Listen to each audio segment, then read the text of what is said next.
Hi, my name is Cyrus Nathan, and I am your tourist guide for today.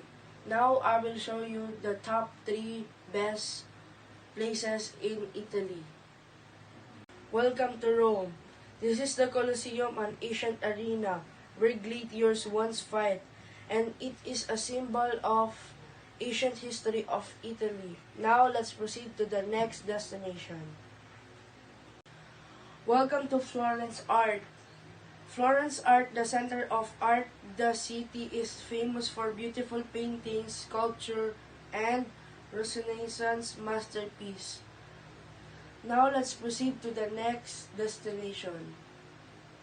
Welcome to Venice City, the city of canals. Instead of roads, we travel by water, enjoying beautiful old buildings and peaceful gondola right through the heart of the city.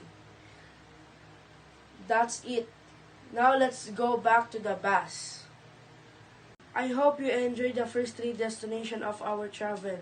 See you next time and thank you for your visiting Italy.